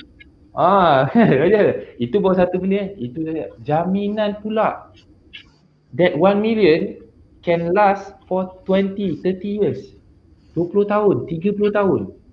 1 juta tu menjaga anak isteri kita. Sedangkan kalau you tak bayarlah 2,000 tak nak ambil apa-apa, tak buat apa-apa. 1 juta yang kita tinggalkan pada anak isteri kita tu, biasanya saya terus terang saya tanya. You beri 1 juta pada wife ataupun wife bagi pada husband. You bagi saya satu nombor, berapa tahun 1 juta ni akan bertahan sebelum dia habis. Saya tak pernah ada klien bagi nombor lebih daripada 3 tahun. Tak pernah ada klien dia ada keyakinan, wife saya okey, dia boleh 10 tahun jaga duit tu. Paling orang kata optimistik lah 3 tahun. Biasanya tak sampai tahun, tu jawapan biasa. Saya tak sampai tahun, habis ni. Cerita dia itu ya realitinya. You boleh tinggalkan. Dia macam Sani cakap tadi betul, jadi jutawan. Tapi berapa lama dia kekal? Boleh tak kita kekalkan anak isteri kita tu sebagai status jutawan? Itulah datangnya trust. Of course lah kena spend duit sikit. Kalau bayar 2-3 ribu sekali bayar untuk mengekalkan anak bini kita dengan status jutawan selama 10, 15, 20 tahun. What is that 2,000 ringgit, 3,000 ringgit? Terlalu kecil. Kalau macam yang private trust tadi bayar, saya katalah kita charge fee 50,000 setahun. Tetapi dengan 50,000 tu, ni saya bawa cerita satu saja benefit dia. Kalau dengan bayar 50,000 setahun ni, daripada aset tuan-tuan yang tuan-tuan dan perempuan tinggalkan tu, kita generate setiap tahun 400,000 tanpa ada pengurangan. Dengan mana kita preserve you punya harta tu, tak ada kurang pun. Kalau you tinggalkan harta 5 juta lah. Tetapi daripada 5 juta ni, dia keluar 400,000 setiap tahun untuk digunakan waris-waris kita. Tapi bayarlah 50,000 setiap tahun untuk dapatkan 400,000 tu. Okey tak? Untuk jaga aset 5 juta tu tak susut nilai, in fact mungkin berkembang dengan ada regular income pula. So kan senang kan? You hidup you mati ke apa, jangan risau. Jangan risau kan. Kita ada atau tiada kan, hasrat yang penting tu lah. Bila dengan mindset yang ni, dia hasrat dia besar lah. Kita ada mindset orang kaya kan, hasrat, niat kita tu besar. Niat kita bukan sekadar nak mengenyangkan diri kita saja, kita nak biar orang lain senang, biar orang lain dapat manfaat, biar ada sedekah kan. Kalau daripada takaful trust tadi yang bayar tu, bayangan bukan jaga keluarga kita kita boleh buat instruction untuk sedekah tiap tahun. Dulu masa hidup mungkin tak biasa sedekah 3,000 setahun. Lepas meninggal kan, boleh sedekah 3,000 setahun selama 20 tahun kan. Benda-benda macam tu. So bayar sedikit kos untuk kata jaminan masa depan, untuk kelebihan yang kita ni terlalu murah lah. Kos tu bukan ini. Yang penting tuan-tuan dan puan ambil tahu dulu. Kena ada keinginan nak merancang, ambil tahu dulu. Dan kos tu dia tak ada kos ni mesti proportionate dengan kekayaan kita. Kalau kekayaan yang nak diuruskan besarlah sikit. Macam tuan KA cerita lah kan. Kalau nak lock rumah ni, beli tombol pun besarlah sikit. Ya, you dah mampu beli rumah besar, kenalah boleh lah. Tak ada masalah, patutnya beli lock mahal sikit. Kita tidak akanlah suruh beli lock 5,000 tu untuk rumah yang harga 200,000. Rumah 200,000 kita belilah lock yang RM500. Cukuplah untuk jaga tu. Begitulah. Dia kos ni bukanlah sesuatu patutnya. Dia macam tabu lah. Kita jangan ni. Orang kaya je bincang pusaka ni. Kes saya atas rumah adalah EPF sikit, tak payahlah pinjam pusaka. Biasa jangan fikir macam tu tuan-tuan. Kita kena ubah benda tu. InsyaAllah. Saya pulang balik pada tuan saya. Okey, baik. Terima kasih. So, tak susah pun sebenarnya nak jumpa dengan orang-orang financial planner semua ni, ataupun apa sajalah yang boleh. Yang penting atas kehendak kita sendiri. Yes, betul. Kita kena nak. Itu sekali dengan kita nak tahu dulu, nak belajar dulu. Dan jangan terlalu fikirkan kalau jumpa ni berapa nak kena bayar. Kos. Takut sangat dengan kos tu. Sebab kita nak apa pun dalam hidup kita ni, kita nak apa pun kena keluarkan something lah. Kan? Kalau kita nak sepatu, kalau ada yang orang nak bagi setiap penyuruh macam kita sekarang ni, kita duduk berforum online, percuma kita bagi ni, kita tak ada kena cat pun. Inilah peluang untuk ambil peluang. Ambil peluang, dengar dan sebarkan kepada ramai juga. Okey. Saya nak ni lah, sebab kita dah lama, dah banyak yang kita dapat kan. So, kita dah nak masuk dalam round terakhir lah untuk hari ni. Sebelum tu pun kepada yang menonton, kalau ada apa-apa soalan boleh tinggalkan di bahagian komen. InsyaAllah kalau ada masa di akhir ujung sesi, kita akan jawablah soalan-soalan kita. Okey, untuk soalan terakhir saya kepada Tuan Kamarul petang ni. Tuan, sebelum kita tinggalkan penonton kita, saya nak tanya sikit lah Tuan. Kita ada nasihat-nasihat terbaik kepada orang di luar sana yang berharta, yang bakal ada harta, yang nak buat perancangan, dan orang kata pun sesuai dengan tajuk kita hari ini, kita yang nak gandakan harta dan pahala di dunia dan akhirat. Dan kalau ada, macam mana tu kan dia orang nak dapatkan nasihat-nasihat yang terbaik, kat mana dia orang boleh tentu? Ya kan Tuan? Okey, terima kasih. Ini nasihat kepada orang tua lah ya. Nasihat ni saya tujukan kepada sesiapa saja yang dah dewasa, yang mungkin ada harta, mungkin ada keluarga, mungkin ada hasrat, tetapi yang pastinya akan mati. Jadi orang ni perlu dengar Okay. Pertama, sangat penting untuk merancang. Kalau tak pandai merancang, jangan memandai-mandai cari orang pandai. Tapi orang pandai tu kadang dia minta duit sikit, tak apa, bayar dia. Sebab apa? Perbandingannya, kalau kita tak pandai nak jahit baju, kita memandai-mandai nak jahit baju, baju kita tak siap. Kalau siap pun tak cantik.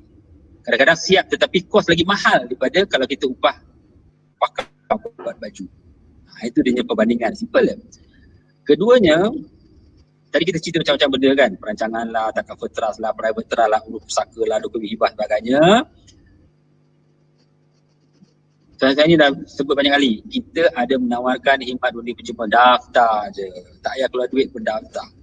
Tak tahu apa nak tanya, tak apa daftar dulu, nanti tanya. Nanti kita tahulah kita nak korek apa yang keperluan.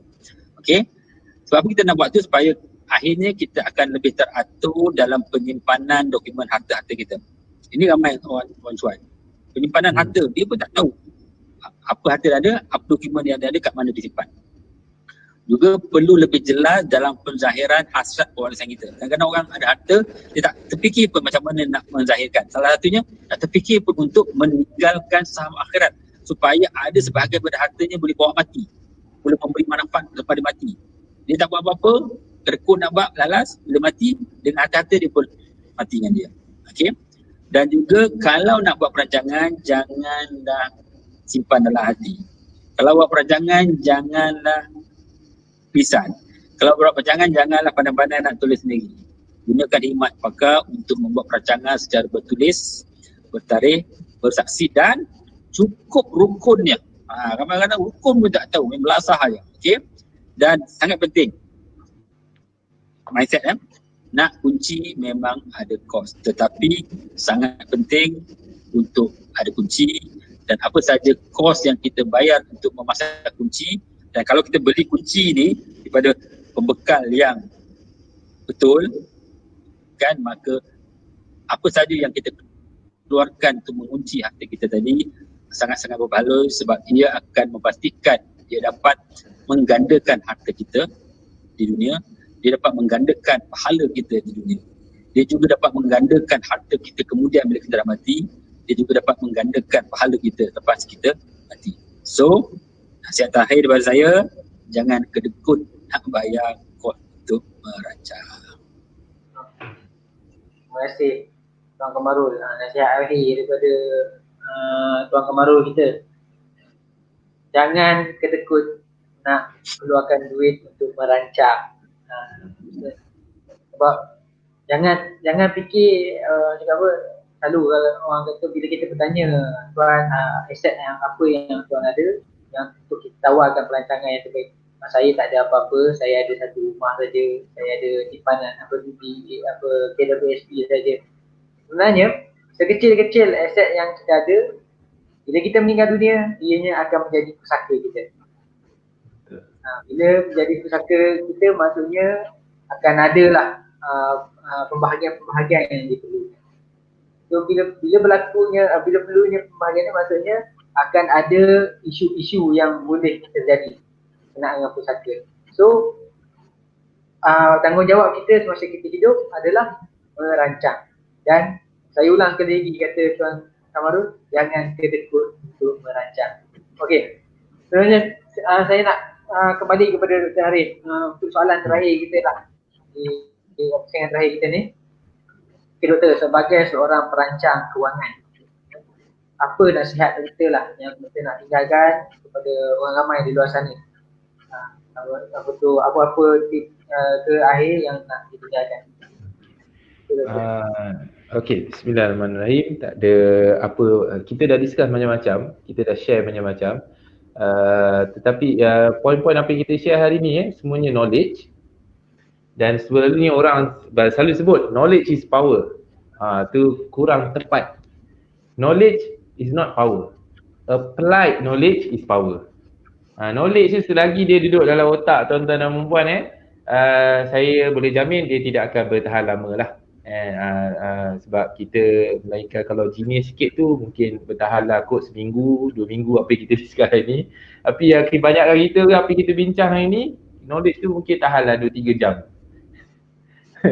Tetapi bila apply, baru ada kesan dia daripada kehidupan kita. Bila kita buat, ambil tindakan dengan knowledge tu, macam My Pusaka dah sediakan link untuk buka laluan pada tuan-tuan dan puan-puan. Saya menyeru kepada sesiapa yang dah bekerja, bergaji, ada pendapatan terutamanya kepada mereka yang dah berkeluarga.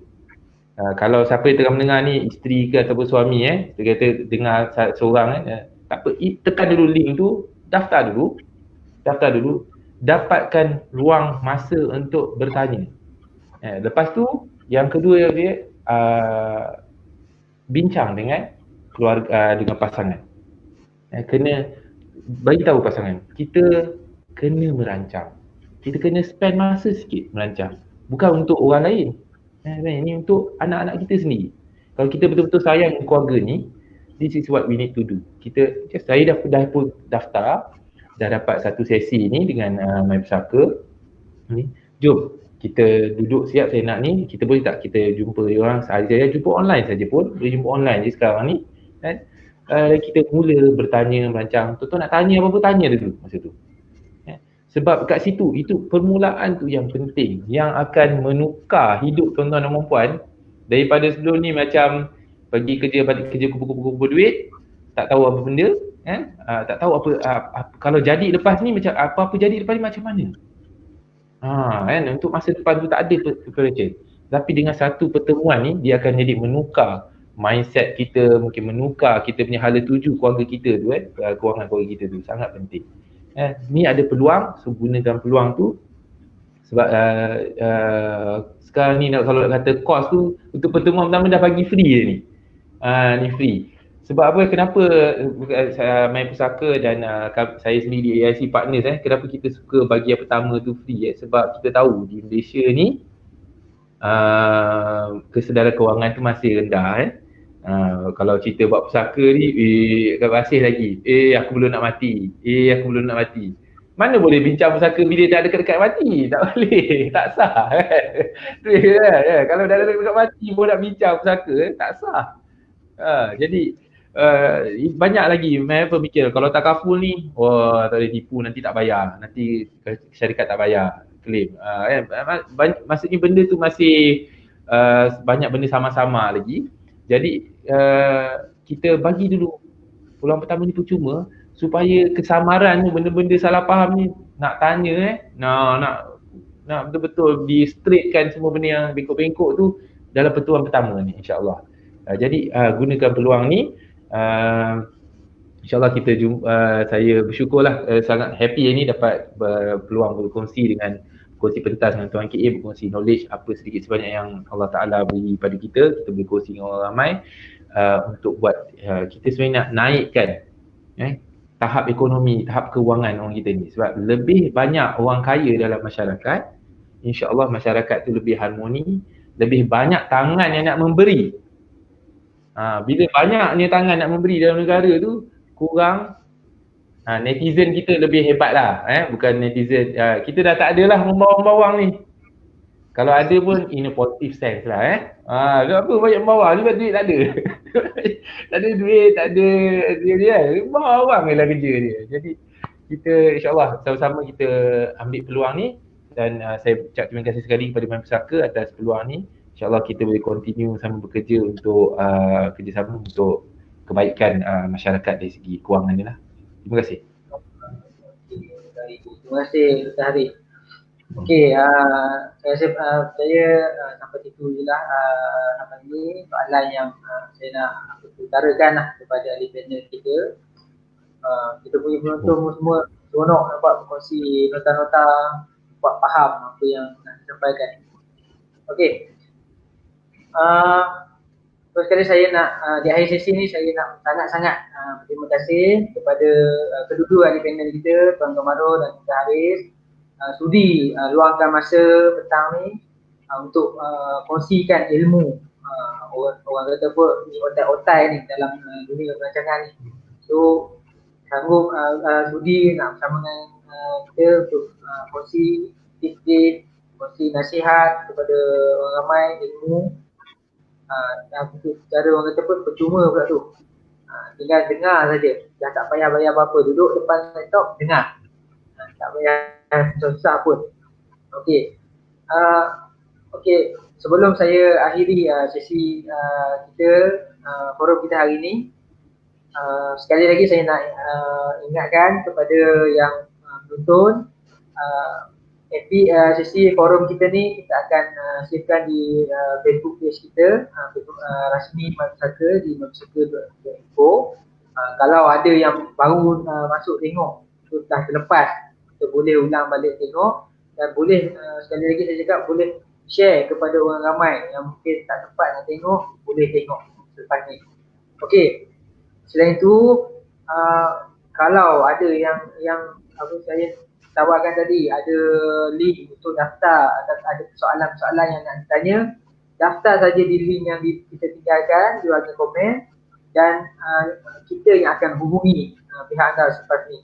Kalau nak nota digital, tinggalkan pesan komen, saya nak nota. Itu saja, pihak kami yang akan hubungi. Okey, saya nak tawarkan kepada yang orang yang dengar di luar sana, mungkin ada yang daripada mana-mana syarikat, daripada mana-mana sekolah, bagi contoh universiti, yang berminat nak menjemput ni panel-panel kita yang hebat yang ada hari ni, berminat nak jemput, nak berforum dengan mereka-mereka ni, ada panel kita, boleh hubungi kita di Madrasaka, dan insyaAllah kita akan aturkan untuk kita sama-sama kongsi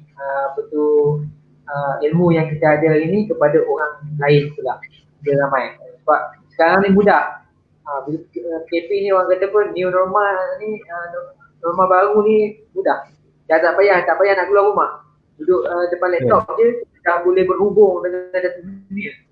Kalau dulu kita jumpa seorang-seorang je, berforum pun mungkin depan 100-200 orang kita katakan, tapi sekarang satu dunia boleh tengok. So peluang kita yang ada. So akhir kata, terima kasih kepada yang menonton, terima kasih kepada ahli panel kita. So saya akhiri sesi forum kita hari ini dengan billahi taufiq wal hidayah. Assalamualaikum warahmatullahi wabarakatuh. Assalamualaikum warahmatullahi wabarakatuh. Assalamualaikum warahmatullahi wabarakatuh. Terima kasih semua. Assalamualaikum. Subhanallah. Bismillahirrahmanirrahim.